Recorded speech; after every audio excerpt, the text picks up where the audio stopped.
बस यही कमजोरी, यही अज्ञानता, यही विवशता हमें बार बार जन्म मरण के चक्र में डाल रही है। जानते हुए भी हम इनका विरोध नहीं कर पा रहे, क्योंकि हमारे अंदर नाम जप नहीं है, हमारे अंदर भगवत स्मृति अखंड तैल धारावत नहीं चल रही। इसलिए कुमार्गगामी प्रवृत्तियां हम पर हावी हैं और हमको सतमार्ग से विमुख कर रही बार बार। पर हमें हारना नहीं है। बात ध्यान से सुनिए, अनंत जन्मों से हमको ये परास्त करते चले आ रहे हैं, पर इस जन्म में हमारे ऊपर विशेष कृपा है कि हमारे सहयोगी हरि रूप गुरुदेव, गुरुदेव रूप हरि हैं। अब हम सैकड़ों बार हारते हुए भी नहीं हारेंगे। हमारा मन, हमारी इंद्रियां ये हमें बार बार परास्त कर रही, लेकिन हम निराश नहीं होंगे, हम उदास नहीं होंगे, हम आगे बढ़ेंगे। उपासक अगर थोड़ी भी निराशा ले आया भगवत मार्ग से, तो वो घाटा होगा जो किसी भी तरह पूरा नहीं किया जा सकता। हम अजितेंद्रिय हैं, अपराधी हैं, नीच हैं, माना, पर हम इतने में बने नहीं रहेंगे। हम आखिरी श्वास तक प्रयास करेंगे कि हम अपने गुरुदेव और हरि के अनुकूल चलकर उनको प्रसन्न कर लें। कैसी भी विपत्ति आवे, कैसी भी परिस्थिति आवे, साधक को उत्साहहीन तो कभी होना ही नहीं। ये हमारी प्रार्थना मान लीजिए, क्योंकि ये साल दो साल का खेल नहीं है, ये अनंत जन्मों से हमारा गलत अभ्यास रहा है। साल दो साल से, 4 साल से तो भजन मार्ग में लगे हैं, इसलिए पूर्वाभ्यास भगवत महत्व को लघु करके विषय महत्व बढ़ा देता है और हमें गलत आचरणों में, गलत चिंतन में, गलत वार्ता में ये हमें फंसा देता है। ये बड़े बड़े ज्ञानियों की बात कर रहे हैं, अपने तो अज्ञानी हैं। इसलिए पहली हमारी प्रार्थना स्वीकार करो कि तुम्हें कभी भी किसी भी स्थिति में निराश नहीं होना। क्यों छुपाएं? सारी गलती हमारी ही नहीं है, आपकी भी है। हे प्रभु, हे शरणागत वत्सल, अगर हम फिसल कर गिर रहे हैं तो उस समय आप कहां थे? बाद में तो डांट लगाते हैं, उस समय आप कहां थे? उस समय आप बचा लेते। जैसे गिरते हुए बालक को मां संभाल लेती है, तो नाथ, अब आप कह रहे हैं तो सारी गलती हम मान रहे हैं कि हमारी गलती, पर इसमें आपकी भी है। आपका मैं वचन से ही सही, झूठा ही सही, पर आपका शरणागत तो होना, तो आप मुझे बचाएं। मेरी इंद्री मन के भोगों की विवशता देख करके आप सह रहे हैं, इसीलिए हम पर हावी हैं। नहीं, जिस दिन आप अपनी दृष्टि से देख लेंगे तो किसी की ताकत नहीं कि हमारी वैष्णवता को, हमारी साधुता को, हमारी शरणागति को कलंकित कर सके। सीम की चाप सके को तासु, बड़ रखवार रमापति जासु। आप बड़े रखवारे हैं, फिर मेरी दुर्दशा है, आप क्यों नहीं देख रहे हैं? नाथ, हमारा आपका संबंध है, संबंध रहेगा, संबंध था, इसे ये इंद्रिय विलासिता या मन विलासिता तोड़ नहीं सकती, ढक भले सकती है। कुछ दिन के लिए कोहरा जैसा लाकर ढक सकती है, लेकिन तोड़ नहीं सकती। प्रभु, अब चाहे लाख बार हमारी निंदा हो, अपमान हो, तिरस्कार हो, हम आपको नहीं छोड़ पाएंगे। अब बस इतनी बात हमको समझनी। हम क्यों उत्साहीन हो? आप चाहते हो नहीं, आप देख लो, फिर हमें और कोई देख सके ऐसा पैदा ही नहीं हुआ कोई प्रभु। तो हमें अपने प्रभु से भी बात करनी है, प्रभु से प्रार्थना करनी है, और जो हमारी उद्दंडता है उसे छोड़ने का प्रयास करना है। हमें निरुत्साहित नहीं होना। आप अलग हैं, इंद्रिय और मन अलग है, इनका खेल आप नहीं समझ पा रहे हैं, इसलिए तदात्म भाव से स्वीकार करके आप दोषी हैं। अगर साक्षी भाव रहना सीख जाते तो ये गिरा नहीं पाते। इसलिए हर उपासक को कभी गर्व नहीं करना चाहिए और किसी उपासक की दयनीय स्थिति में हंसना नहीं चाहिए, क्योंकि आप कोई सिद्ध नहीं हो गए। कभी भी घूम सकता है चक्र, किसी के भी ऊपर घूम सकता है, और सब फैले गिरोगे। बचा सकते हैं तो प्रभु बचा सकते हैं, और प्रभु उसे बचाते हैं जो दूसरे पर दया करता है, जो दयनीय स्थिति में भी उसको सहयोग करता है। आप उठो, आप भगवत मार्ग में चलो। ऐसा हजारों बार हुआ है, बड़े बड़े साधकों के साथ हुआ है और वो भगवत प्राप्त हुए हैं। इसलिए उपासक निरुत्साहित कभी ना हो। श्रीपाद प्रबोधानंद जी कह रहे हैं, हे वृंदाटवी मातु हा वृंदा काननधीशौ श्री राधा मुरलीधरौ किम स्वापराधैरुपेक्ष एवैषः। हे वृंदाटवी मां, हे वृंदावनाधीश्वर श्री राधा माधव, मैं कैसे आपसे प्रार्थना करूं, बड़ा अपराध करने वाला हूं, पर इतना मुझे पता है कि आप हमारी उपेक्षा नहीं करेंगे। ये बात, मैं कैसे आपसे प्रार्थना करूं, बड़ा अपराधी हूं, नीच हूं, पर मुझे इतना भी पता है कि मुझ अपराधी नीच की आप उपेक्षा नहीं कर सकते। और सच्ची मानिए, आप इष्ट और गुरु के स्वभाव और हृदय को नहीं जानते। हमें पता है कि अपराधी, पर इतना भी पता है आपके स्वभाव का कि आप उपेक्षा नहीं कर सकते। उमा राम स्वभाव जे ही जाना, ताहि भजन तजी भाव नाना। हे उमा, जिसने भगवान के स्वभाव को जान लिया, उसे भजन छोड़कर फिर और कुछ अच्छा नहीं लगता। उषितम वृंदारण्ये कति दिनान्युदितम च नाम राधेति केवल में तन्मंबल मपार नरके स्वकर्मणा विशतः। वैसे तो मैं अपने कर्म के अनुसार सीधे नरक जाने वाला पूरा का पूरा व्यवस्था कर ली, पूरा नरक जाने वाला विधान पक्का कर लिया। ऐसे हमने पाप किए, पर मुझे दो बातें मिल गई, श्री वृंदावन धाम का वास और राधा नाम। उषितम वृंदारण्ये कति दिनान्युदितम च नाम राधेति, राधा इति, राधा राधा राधा। वैसे तो मैं नरक जाने का पूरा विधान कर लिया था, इससे पाप किए। तीन है नरक के द्वार, कामः क्रोधः तथा लोभः तस्मादेत्रयम् त्यजेत्। ये त्रिविधम नरकस्येदम द्वारम नाशन मात्मनः। ये हमारा कल्याण करने वाले, दुर्गति पहुंचाने वाले, नाश करने वाले बड़े भयानक दोष है, काम, क्रोध और लोभ।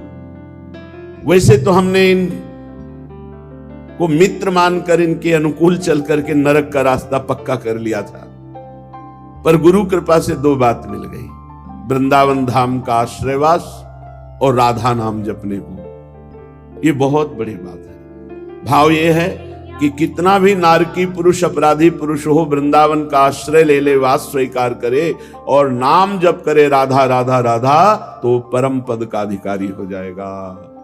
अपिचेत सुदुराचारो भजते माम अनन्य भाग साधुर्यु समंतव्य सम्यक व्यवसिता है सा।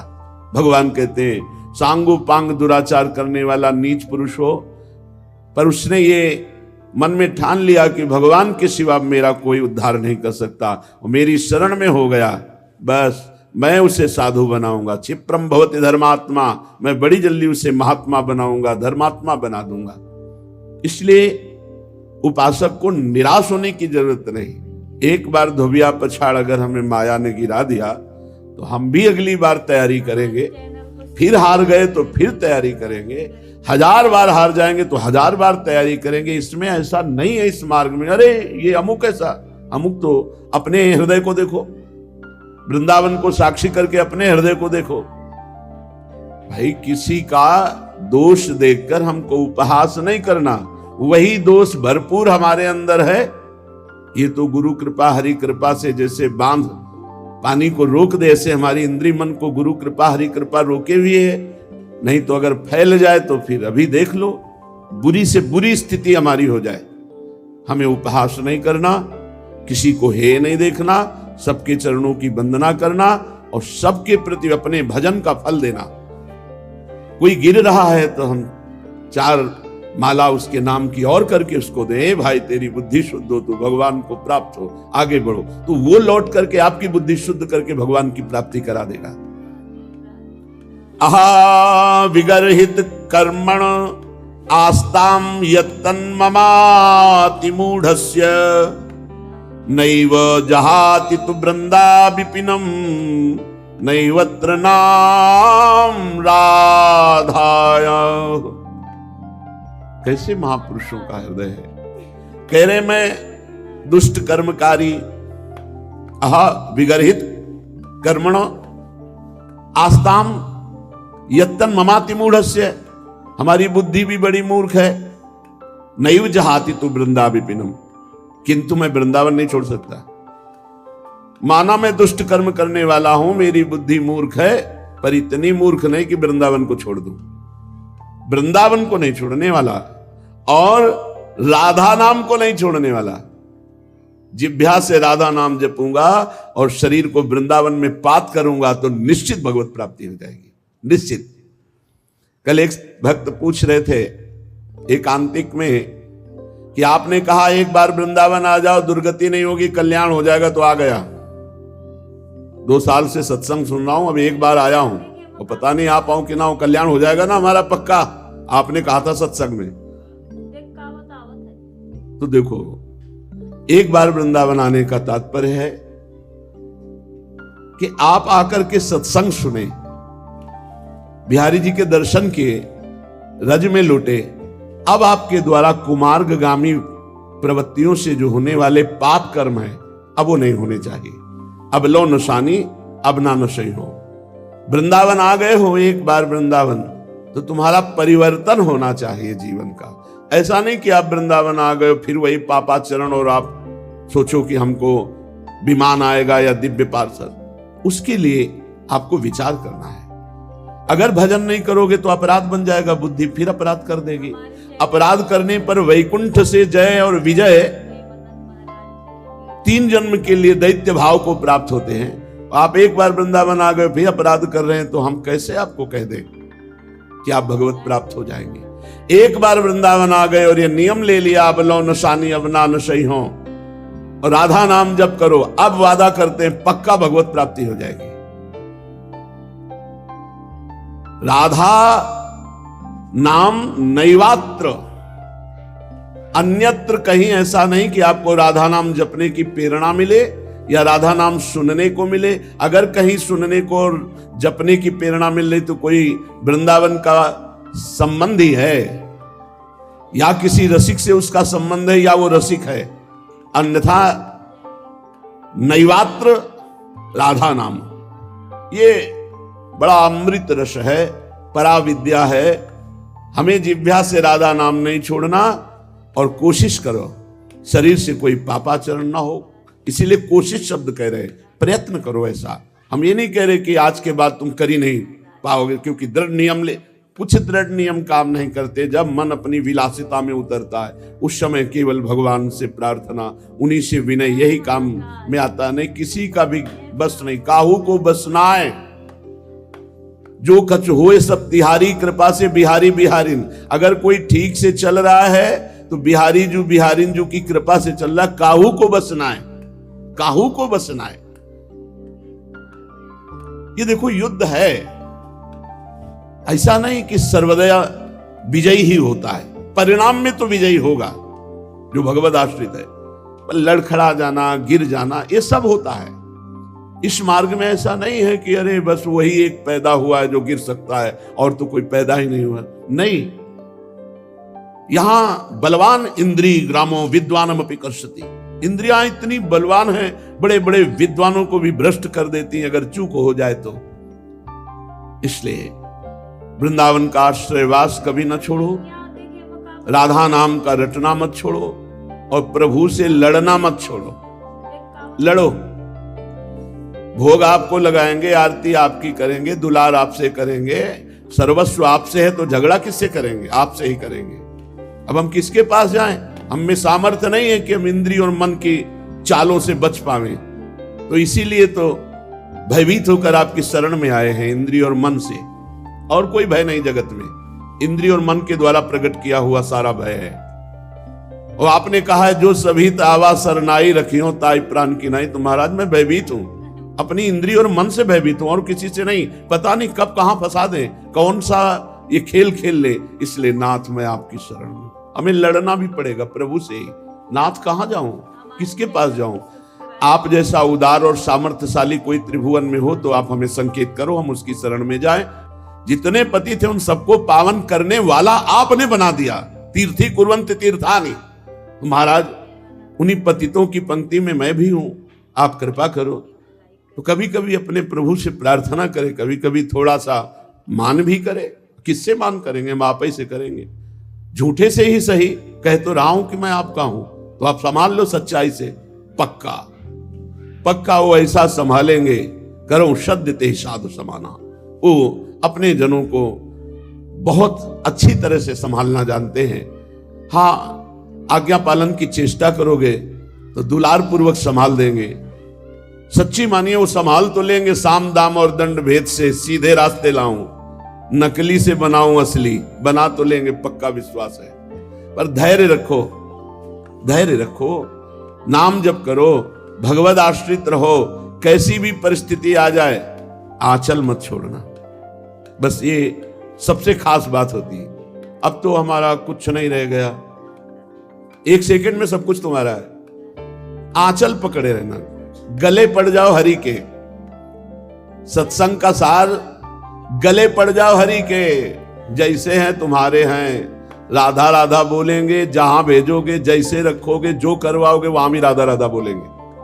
पर बोले नहीं इसीलिए फंस गए, अगर बोले होते तो फंसते नहीं। राधा राधा चल रहा होता, फंसोगे नहीं। ए निश्चिंत हो जाओ, बेपरवाह हो जाओ। भगवान की शरणागति में पूरा भार वो ले लेते हैं। पर आपको केवल इतना है, तैल धारावत स्मरण पकड़ना है, राधा राधा राधा राधा। अगर हमारे कदम गलत जा रहे हैं, राधा राधा बोल रहे हैं, तो भूमि बदल जाएगी। वो गलत भूमि भी सही हो जाएगी, वो गलत चेष्टा भी मंगल में प्रभु की शरणागति बढ़ाने वाली बन जाएगी। आप नाम न छोड़ना, हमारी बात को पकड़े रहना। ये संसारी पुरुष नहीं जानते। सैकड़ों अपराधों की लिस्ट बनी है आपके अंदर में। अगर आप अपने हृदय के जज बन करके जांच करो, अगर शास्त्र सम्मत आचरणों की लिस्ट हम देखें तो 2-4 पॉइंट मिलेंगे, और असत आचरणों की लिस्ट देखें तो पूरी भरी मिलेगी। और हम ऐसे न्यायाधीश हैं, अपने हजारों क्षमा कर दिए और दूसरे की आधी लाइन भी क्षमा करना हमारे लिए भारी पड़ जाएगा। अरे तो ऐसा नहीं। जो इस मार्ग के पथिक के जानते हैं कि ये मार्ग कितना कठिन है, और जानते हैं कि फिसलने में देर नहीं लगती। पर क्या हम फिसलने की अनुमति देते रहे? क्या हम फिसलने का प्रोत्साहन देते रहे? नहीं। हमको अपने मन और इंद्रियों पर बार बार जलन और पश्चाताप करके ऊपर उठने की कोशिश करनी है। एक दिन निकल आएंगे। एक साधक सैकड़ों बार भ्रष्ट हो चुका था। उसने विचार किया मैं जंगल में जाकर शरीर पूरा कर देता हूं। एकांत जंगल में बैठ करके भगवान का चिंतन करने लगा कि प्रभु मेरी सामर्थ्य नहीं रह गई, मैं अपने शरीर को। तो ऐसी दृष्टि, पेड़ पर एकाग्र चींटा चढ़ रहा था, फिर गिरा, फिर चढ़ने को, फिर गिरा, फिर चढ़ने की कोशिश, फिर गिरा, सैकड़ों बार गिरा, आखिरी बार चढ़ गया। तो कहा नहीं नहीं, मुझे शरीर नहीं छोड़ना, मुझे फिर साधना करनी। निकल गया। ऐसा नहीं कि हम निकलेंगे नहीं, निकलेंगे। हर बार गिरने पर पहलवान को एक जोश आता है, दांती पीसता है, कहां मुझसे त्रुटि हुई, कहां त्रुटि हुई, और फिर एक ऐसे बलवान के रूप में उतरता है, पछाड़ देता है। ऐसे ही हमको देखना, मेरे से त्रुटि कहां हुई, कहां मेरे से चूक हो गई, जो हरि गुरु शास्त्र आज्ञा के विरुद्ध आचरण बन गया। और इंद्रिय और मन को ऐसे देखो जैसे अपने दुश्मन को देखा जाता है, और दबाओ इनको। रसेंद्री से अच्छा भोजन मत लो, ज्यादा शयन मत करो, हर समय नाम जप करो, और इनको दबा करके अपने अनुकूल कर लो। पक्का ये अनुकूल हो जाएंगे। इनकी सत्ता केवल इतनी है, हम इनको सहयोग देते हैं, बस। सहयोग देना बंद कर दे तो अभी तुम्हारे अधीन हो जाए। आपके बिना इनकी सत्ता ही नहीं। सब कर परम प्रकाशक जोई, वही आत्मस्वरूप भगवान यही विराजमान है, और वो आपके स्वामी है, वो आपको सहयोग कर रहे हैं। पर हमसे गलती हो रही, हम आज्ञा का उल्लंघन करके मन को सहयोग दे रहे, इसलिए मन हमको अपने अधीन किए हुए। जिन्होंने अपने कानों से भगवान की चर्चा कभी नहीं सुनी। वो कान सांप के बिल के समान, जिन्होंने नेत्रों से संतों के दर्शन नहीं किए, वे नेत्र मोर के पंख के दिखने वाले व्यर्थ आग के समान।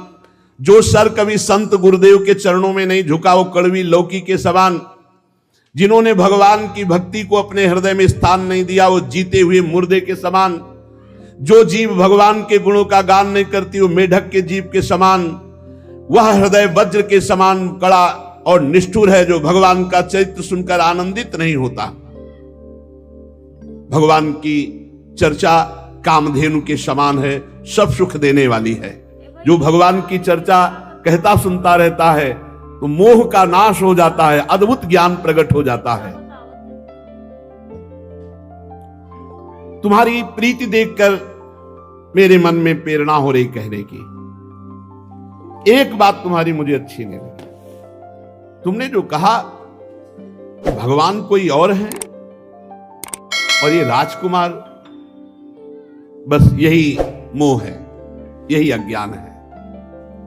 जो मोह रूपी पिशाच से ग्रस्त होते हैं, जो पाखंड का आश्रय लेते हैं, जो भगवान के चरणों से विमुख है, वही ऐसा कहते हैं कि निर्गुण ब्रह्म कोई और है, वही ब्रह्म। जो अज्ञानी मूर्ख, ज्ञानांध, भाग्यहीन, जिसका मन रूपी दर्पण विषय काई जमी हुई है, जो व्यभिचारी, छली है, कपटी है, कुटिल है, जिसे कभी संत समागम नहीं मिला, जिसे लाभ हानि नहीं सूझती, वही ऐसी विरुद्ध बातें कहकर भगवान की अवहेलना करता है। कैसे, जिनके ज्ञान नेत्र नहीं हो, भगवान को कैसे जान पाएंगे? चाहे भगवान श्री कृष्णचंद्र जी, चाहे रामचंद्र जी, इनकी लीला, इनकी महिमा को वही जान सकता है जिनके ज्ञान नेत्र प्रकाशित है। ऐसे लोगों की बातें नहीं सुननी चाहिए जिनको ज्ञान नहीं है, व्यर्थ की बकवास करते रहते हैं। बातुल भूत विवश मतवारे, ते नहीं बोले वचन विचारे। इनकी बात नहीं सुननी चाहिए, दिनकर कहा सुनी नहीं पाना। अपने हृदय में संदेह छोड़ दो। भगवान जब मनुष्य रूप धारण करते हैं, वो साक्षात निर्गुण निराकार परब्रह्म परमात्मा ही है। वो सूर्य की किरणों के समान तेज प्रकाशित करके अपने जनों के अंदर ज्ञान प्रकट करते हैं। उसोई जाने जे देव जनाई, जानत तुम्हें तुम्हें हो जाई। सगुण और निर्गुण में कोई भेद नहीं। जो निर्गुण निराकार अलख अव्यक्त अजन्मा है, वही अपने भक्तों के लिए प्रेम विवश होकर के सगुण साकार रूप धारण करता है। जो निर्गुण है वही सगुण कैसे? तो जैसे जल और बर्फ, इसमें कोई भेद नहीं, ऐसे साकार और निराकार में कोई भेद नहीं। जो खूब नाम जप करते हैं उनको कोई भ्रम नहीं रह जाता। जहां नाम है वहां ज्ञान रूपी सूर्य है, वहां मोह का प्रसंग कैसा? भगवान सच्चिदानंद है, मोह रूपी रात्रि का लेस भी प्रवेश नहीं हो सकता। इसलिए हर शोक, ज्ञान, अज्ञान, अहमता, अभिमान, ये सब जीव के अंदर होता है, प्रभु के अंदर नहीं। प्रभु तो परमानंद स्वरूप ब्रह्म है। इस बात को जो जान जाता है वो निहाल हो जाता है। इसलिए जानने के लिए निरंतर भगवान की चर्चा सुनो, नाम जप करो, भगवद आश्रित रहो। बहुत बढ़िया अवसर मिला, इसी जन्म में भगवत प्राप्ति कर ले।